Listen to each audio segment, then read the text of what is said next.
Mas agora vamos falar com ele, porque se você não tiver boas atrações, evidentemente o público vai embora. Por isso que ele está aqui. Temos o público enjoa muito rápido. Da tranca. Quem? Ou você tem que ter uma boa mão ou um bom parceiro, que é igual ao sexo. É isso aí. Vamos falar com ele, que é o nosso especialista em automóveis, mestre. Alex Rufo, diretamente do Máquinas da Pan, que é um programa que nós temos aqui na casa, tá na TV Jovem Pan, tá no Panflix, você tem on demand ou você tem no sábado às 7 da manhã e infelizmente a gente tá em período de guerra e é uma pauta pra gente aqui falar dos automóveis que surgiram nesse período. Tudo bom, Alex? Tudo bem, Emílio. Quais são as novas? Então, as novas lançamentos a velha siga o líder, né? Que eu sempre aconselho as pessoas seguirem o líder e atender o chefe. O Emílio pediu essa pauta na semana passada. Né? Não pedi nada. Mas deu uma sugestão de pauta dos carros da guerra. E a gente está trazendo aqui hoje, Emílio, não só os carros que foram criados na guerra, mas alguns que foram idealizados um pouco antes, os depois, e aqueles que até a gente poderia ter nas ruas para a gente se proteger aí dos vandalismos, né, das enchentes e tal. Então eu vou começar com o maior deles, que é o grande ícone de todos. É um carro que tem carisma e que para mim poderia estar sendo fabricado até hoje, não com facelift, não com grandes mudanças, que é o Fusca.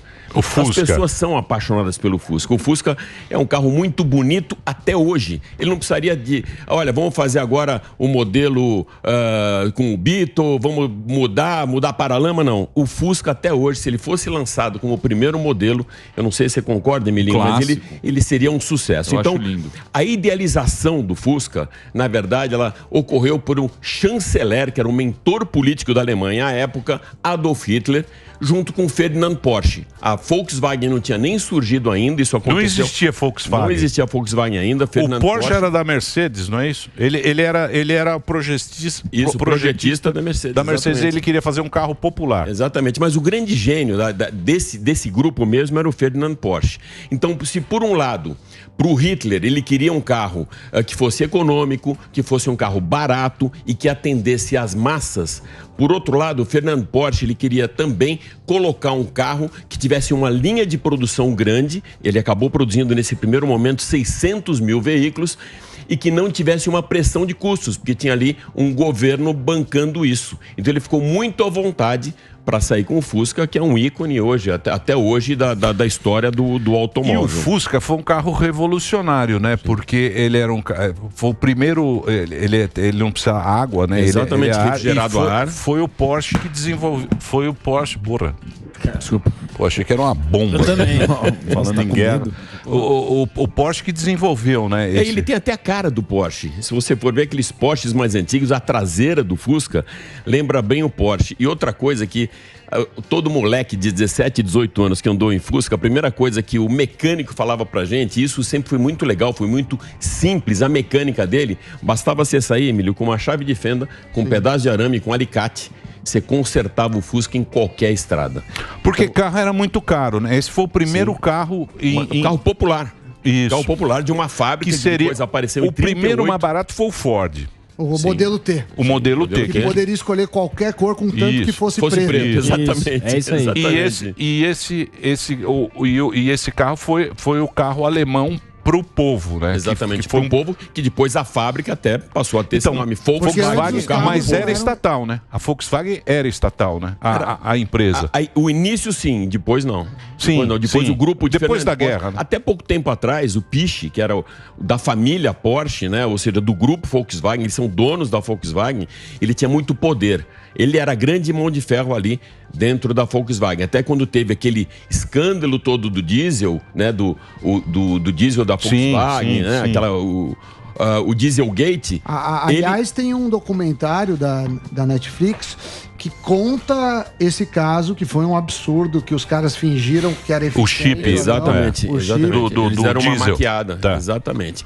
Aí, em 1938, foi lançada a pedra fundamental da Volkswagen, ou seja, foi criada de verdade a fábrica, e em 38 teve uma paralisação da produção por conta da guerra, né, que só voltou em 1945, e aí sim Então, mas aí eles faziam aqueles candanguinho Tem uns candanguinhos alemão, se você olhar, é Volkswagen, não é? Volkswagen Aqueles também. candanguinhos.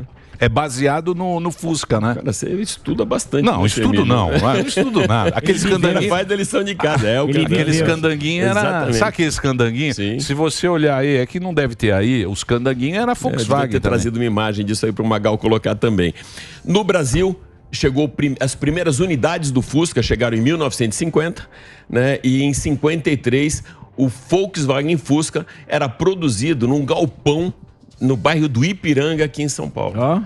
Então não foi ainda na fábrica da Volkswagen, né? E até hoje, ou seja, de lá para cá foram 22 milhões de unidades do Fusca, 22 milhões de Fuscas foram produzidos. Até hoje, 22 milhões. Milhões de Fuscas. Acho que é o carro E mais você vê vendido, carro né? até hoje por aí. Às vezes você vai para o interior, é muito interessante, Emílio, quando você vai para o interior ou vai para Minas, você vê um Fusquinha 70, 72, você acha que o cara tá usando o carro, ó, como aquele carro de coleção. Não, é o carro dele. Mas é muito adorado, né? O Fusca. É o carro de uso dele, sim. É um xodó de muita gente. E a mesma coisa, eu vi muito tempo, eu já vou falar disso aqui, do Dechevaux da Citroën, que era aquele carro da Mafalda, do pai da Mafalda e tal. Você vai pra Argentina, pro interior, lá pra região de Córdoba, você via isso e fala, pô, esse cara tá guardando o carro como colecionador. Não, é o carro de uso diário deles. Então, até hoje, no interior do Uruguai e da Argentina, tem muito esses carros populares. Como a gente falou de Dechevaux, eu vou entrar agora nesse assunto. Para quem não lembra, a gente está colocando aí em imagem e vídeo, era o carro que ficou famoso pelos cómics da Mafalda, um designer argentino, né, que fazia todo essa produção gráfica do gibi argentino da Mafalda, e o pai dela tinha o Citroën Dechevaux, que era um carro também muito barato e que ele tinha uma característica muito interessante. Ele quando foi pedido, ou seja, encomendado esse carro na França, a missão dele era transportar carga, 50 quilos de bens agrícolas, 4 pessoas, e o projetista disso foi André Lefebvre. E ele, assim, deu vida a esse Dechevaux. E, curiosidade, uma das coisas que as pessoas pediam na hora do projeto, que ele tinha que ser capaz, mesmo nas estradas de terra, ou seja, com irregularidade, de transportar ovos.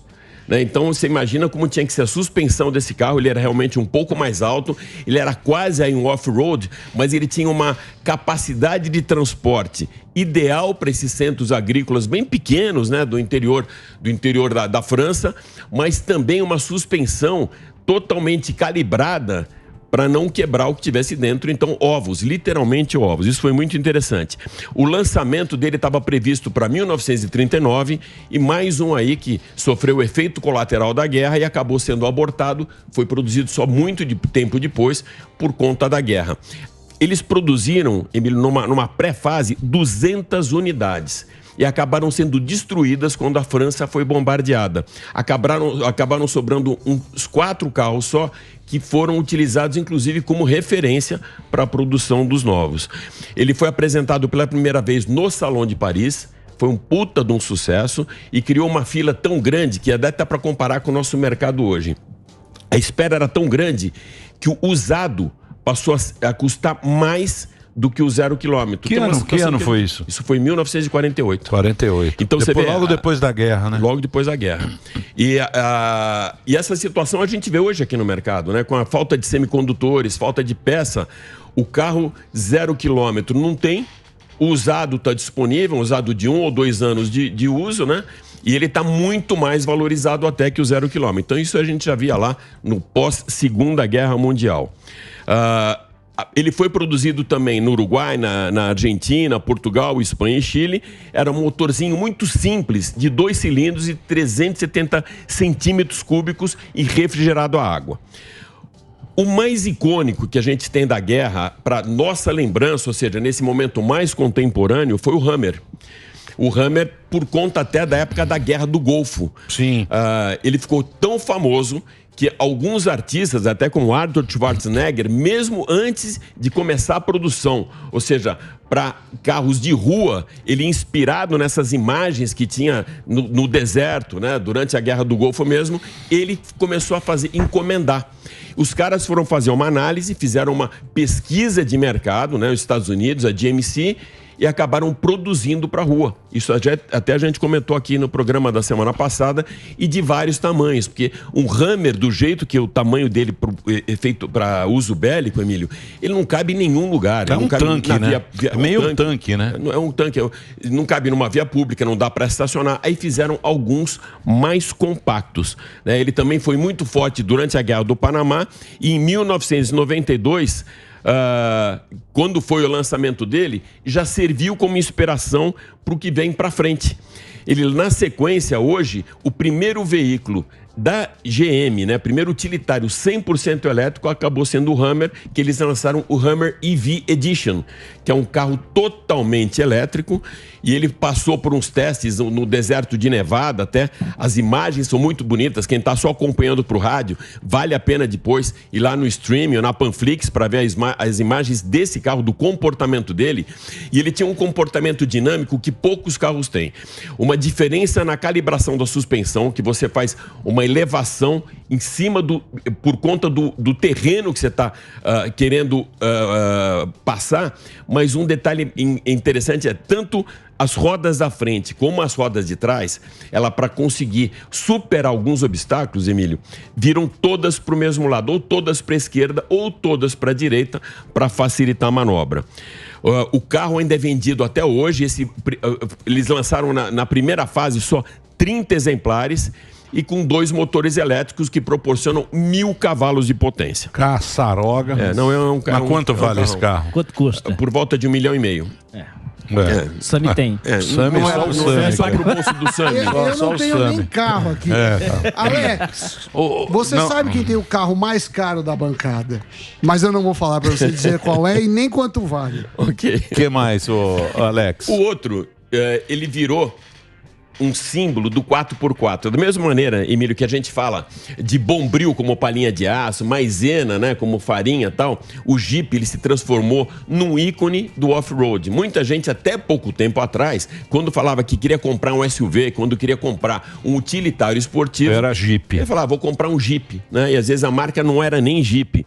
Ele nasceu também durante a Segunda Guerra Mundial, em 1941, e também com uma demanda do exército norte-americano, que queria um carro leve, que pudesse transportar 3 soldados, uma metralhadora e que superasse obstáculos. E mais uma coisa muito interessante, ele foi muito utilizado, assim, e o transporte dele era uma coisa muito fácil também. Eles desmontavam, colocavam numa caixa, e a fase de montagem, sabe quanto tempo demorava, Emílio, com as peças todas no chão para você montar um Jeep?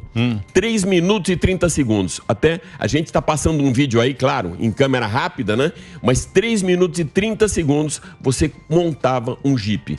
Então a funcionalidade dele, o lado operacional era tão grande que ele se tornou um super sucesso, até para ter a declaração de Eisenhower, né? Que era o todo-poderoso na época, né? Que comandava o exército norte-americano. Ele declarou que na guerra existiam 4 ferramentas fundamentais para uma vitória. Eram a bazuca, a bomba atômica, o avião de transporte C-47 e o Jeep. Sim. Então ele fazia parte integrada dessa história. E você vê que ele funcionou tão bem e deu tão certo que até hoje você vê Jeeps aí pela rua. No Brasil foi fabricado aqui pela Willys nesse primeiro momento, né? Era um ícone, até hoje é um ícone de carro que você vê com uma relevância para o nosso mercado e para o mercado global.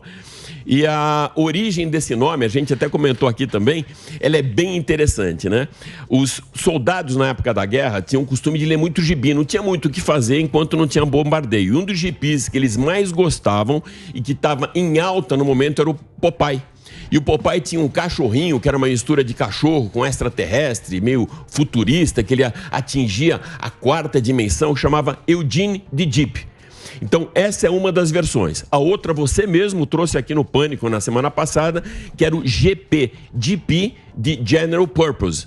Então, pela sonoridade que dava esse Jeep, ele também ficou Jeep. Das duas versões, eu ainda prefiro a mais poética, né? A do Gibi. Do Popeye, né? Do Eugene de Jeep. Hoje a gente tem uma versão nova do Jeep, ou seja, uma evolução, que é o Wrangler, que até é um carro bem caro por tudo que ele tem, mas é um Jeep com muita tecnologia. Bonito, e com hein? outro design. É muito bonito. É realmente muito bonito. Quanto vale? No Brasil. Quanto custa em real? Quanto custa no Brasil? Esse carro veio por no volta Brasil? de 300 mil reais. Caçaraga, hein? Por volta de 300 mil reais. Olha lá, o Sami paga. Caro. O Sami é o único que compra. Eu sou o único que não tem o carro aqui. Eu tenho carro alugado. Eu sou um... Esse é Wrangler. Esse é o Wrangler. Agora, Emílio, fora todo esse momento de guerra, a gente vive, numa cidade como São Paulo, a gente vive em conflito o tempo inteiro. Ou com o trânsito, ou com o bandido que vem te abordar, ou como você mesmo falou, roubo de celular e tal. Então, alguns carros foram criados no pós-guerra ou por compradores de Jordânia, do Congo, onde tem realmente muito problema bélico, onde tem muito conflito bélico, mas também que caberiam facilmente numa cidade de São Paulo para você se proteger. Eles são espetaculares. E aqui vale uma ressalva, esses carros eles são lançados na maior feira que tem, em Abu Dhabi, de equipamentos bélicos. Eu estava pensando aqui... Carro normal? Não, é um carro preparado. Normal, você vai ver, é um carro preparado, mas esses também estão à venda lá. Preparado para vagabundo? Preparado para blindagem, para tomar bomba, para levar bazuca. Mas pode andar com... Pode. Ele pode andar em rua ou pode andar no deserto como o Hammer. Opa, você trouxe imagem? Tem umas imagens bem legais, mas antes de mostrar as imagens, vou pedir só para segurar um pouquinho as imagens. Eu estava pensando, esses carros são apresentados, não só esses carros, como aviões, tanques de guerra, na maior feira que existe no planeta de equipamentos bélicos, que é Abu Dhabi. Eu estava imaginando aqui, a gente tem um salão do automóvel, você vai lá, tem um cara te vendendo, te mostrando. Imagina você ter isso. Você viu aquele filme O Senhor das Armas? Claro. Sim, Nicolas Cage. É mais ou menos isso. Você vê uns caras com umas pastinhas, uns árabes, aquele cara de turbante com pastinha, e você vai fazer, não vai fazer um test drive, mas você vai ter algumas experiências. Será que tem lá um cara para explicar para você? Hora que você vai comprar, olha, esse aqui, você vai matar tantas pessoas, vai destruir uma parte da cidade, são 3 edifícios. Aí vai comprar outro, o cara fala assim, não, o que você leva num carro, ó, te dou um acessório, te dou um tapetinho, não, isso aí que você leva mais um míssil e 15 granadas. Deve ser uma situação muito complicada você participar de um evento desse para comprar arma. Eu até comentava com um amigo antes de vir para cá, esse cara que compra equipamento bélico, é um papo furado para mim, Emília, essa história de que não é só para se proteger. Tá aí a Rússia, tá aí a Alemanha agora que está se armando. Então o cara compra equipamento bélico para quando precisar usar e atacar. Então isso é um grande absurdo, a gente tá vendo agora aí com a invasão da Ucrânia, né? E tem até um comparativo aqui que aconteceu perto da gente, aqui no Brasil, pertinho, Ilhas Falkland, você lembra disso? Claro. Sim. Quando a Argentina, de um dia para o outro, um general deve ter acordado meio, brigou com a mulher e falou, pô, e se a gente amanhã fosse retomar posse das Falklands? As Ilhas Malvinas. Ilhas Malvinas. Tá aqui perto, não vai dar muito... General Belgrano, né? Não vai dar tanto trabalho. Tá aqui perto, a Inglaterra tá muito longe, os caras não vão conseguir vir até aqui e tomaram um pau danado.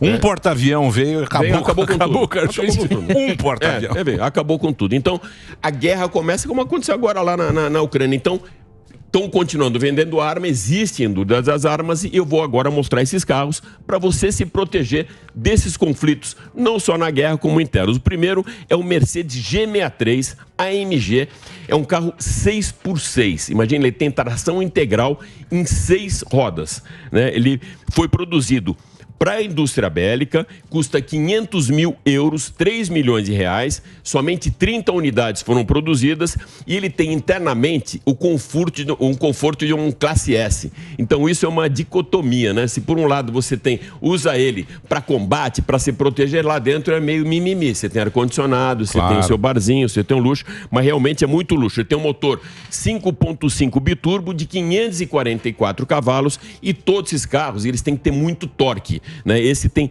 77,3 kgf de torque.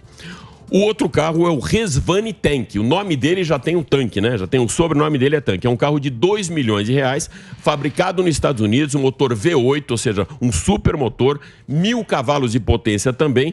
E ele usa como base, a gente mostrou aqui agora há pouco, o Wrangler, a base dele é do Jeep Wrangler, só que com outra estrutura por cima, né? E ele acaba sendo quase um tanque de assalto para você usar esse carro. O seguinte é o Conquest Evade. 3 milhões de reais. Ele usa a plataforma do Ford 550. Esse é um carro realmente muito bonito. Ele é muito bem esculpido, né? E ele foi lançado só na cor preta. É um carro que dá realmente para usar na cidade, da mesma maneira que o Arnold Schwarzenegger usava o Hammer. Esse é um carro que dá para usar na cidade, vai se impor bastante, né? E é o chassi do Ford 550 Super Duty.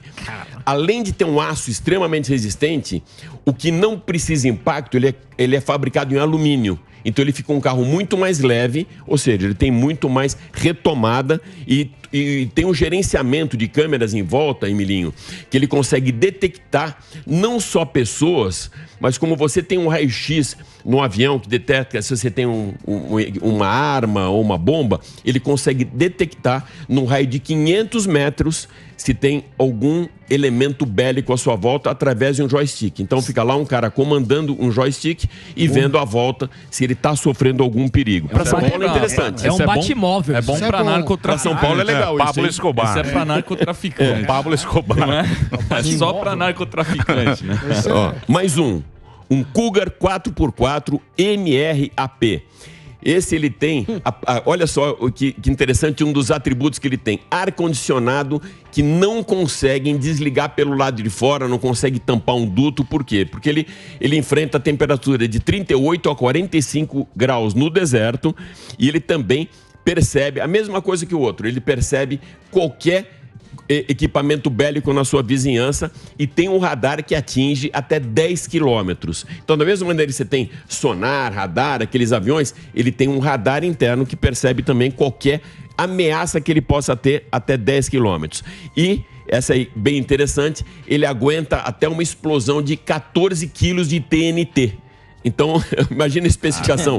Esse aqui, o que pode me atirar? Aqui a gente fala no Brasil de nível de blindagem, né? Nível 1, nível 2, que é um tiro de fuzil. Esse aí aguenta uma bomba de 14 quilos e ele foi lançado nesse salão que eu comentei agora há pouco, que é o Salão de Abu Dhabi. Seus principais clientes são da Zâmbia, só lugar tranquilo. Zâmbia, Cazaquistão, Argélia, Nigéria, Congo e Jordânia. E para terminar, o Marauder, que ele foi projetado para aguentar tiro de bazuca e tiro de canhão. Nossa. Olha o tamanho da encrenca, ele é muito grande mesmo. Ele é uma referência técnica de uma versão anterior que se chamava Matador. Você imagina que ele é pouco, ele não intimida muito, né? E ele é bom também, muito usado, parece até aquele carro que usam no Rio de Janeiro, que o BOP usa para subir a favela, porque ele foi projetado exatamente para conflitos dentro da cidade. Então, você tem uma rebelião numa cidade, ele pode ser utilizado tanto na guerra, ou seja, em campo, como nas vias públicas. É Parece isso aí, aquele aqui. Ainda tem a Ingesa? A Ingesa fazia esses carros blindados. Não faz mais. Não tem mais? Fazia, né? Fazia. Exportava. Como é que chama? Brucutu. Tem um Brucutu. O Irapuru, ele era anfíbio, né? Sim. Ele ia para a água também, e o Brucutu. Que era uma empresa nacional que produzia veículos para exército. Teve até uma polêmica grande aí, porque na época eles forneciam equipamentos para o Saddam Hussein. Ah, é? Caramba. Então, é meio, né? É a história do senhor das armas, né? Até quanto aquilo é uma fábrica para o bem ou não, ou só um negócio, é só uma profissão ou empreendedor? Vamos lá, isso aí fica para outro, para o Sami um dia discutir aqui. Sem dúvida. Guerra é guerra, né, Sami? Exato. Guerra é guerra. Por que tem guerra? Meu filho me perguntou, pergunta filosófica. Sabe o que você tinha que falar? Você tem que falar o que foi, gordão? O que você tá aí, ó? Você tá brigando. Eu? Tá ciscando. Foi dar uma gola, voltou. Você fala assim, filho, casa pra você ver o que é guerra.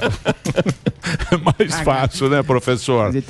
Muito bem. Muitas dúvidas. Mas esses carros o cara compra nesse salão. Então, se você se interessou por algum desses veículos, você vai até Abu Dhabi. O ano que vem tem salão. Esse ano não tem, mas o ano que vem. Aí sim, o ano que vem vamos fazer essa cobertura. Faz um test drive. Muito legal, muito curioso, muito bacana as pautas aqui. Eu nem imaginava que existia esse mercado, mas também são... Porque... E é muito exclusivo. São produzidos esse aí é o candanguinho, Emílio? Eles oferecem antes para os sheiks, para o cara lá da Jordânia e tal, mas sempre tem alguma disponibilidade no salão do automóvel para não frustrar aquele bilionário que chega lá e não quer sair de Agora, deixa eu fazer uma pergunta para você, meu querido O Reginaldo professor. perguntou se esse é o candanguinho que você falou. Não, esse é o candango daqui, né? É o candango aqui. O que ia lá é um candanguinho que saiu, mas era Volkswagen. Era um Volkswagen assim meio cortado. Ele tem uma traseira bem abrupta e com umas entradas de ar na traseira. Isso. Porque aí depois quem projetou o Fusca foi o pai, o filho fez o Porsche em cima do Fusca, não é isso? Sim. Porque o velho, acho que o velho ficou preso. Porque o velho, o Ferdinand, o cara que projetou o Fusca, depois da guerra ele ficou preso. E o filho fez o Porsche em cima de um Fusca que ele tinha. Ele usou as peças do Fusca para fazer o carro esportivo. Acho que é o primeiro Porsche. Eu não tenho certeza, hein? Eu também não. Posso estar falando uma puta bobagem. Deve ser fato. Mas eu acho que é isso. Porque o velho ele ficou preso na França, porque ele crimes de guerra, porque ele era do Adolf Hitler. Né? Aí dividiram a Alemanha. Sim. O filho pegou um Fusca que ele tinha e fez um esportivo Porsche. Ele mexeu, a base do design, principalmente da parte traseira, era do Fusca. É do Fusca, que é o primeiro Porsche. Mas também desenho. Não tenho certeza que eu não sou você. Desenho. Não, mas é que você domina. Você domina como ninguém. Professor, muito bacana essa pauta, muito curioso.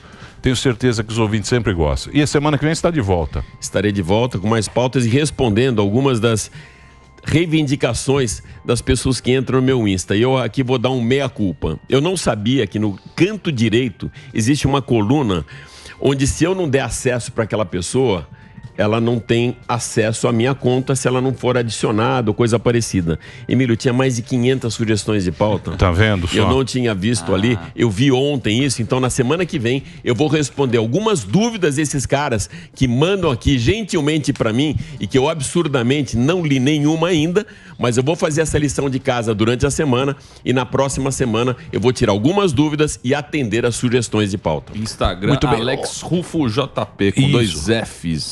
Alex Rufo com 2 Fs, JP, mande a sua sugestão agora. Então pode mandar que agora eu vou ler de verdade, tá? Vou ler todas, inclusive retroativamente. O cara entende só não entende de rede social. A rede social é uma anta. Eu tô aprendendo.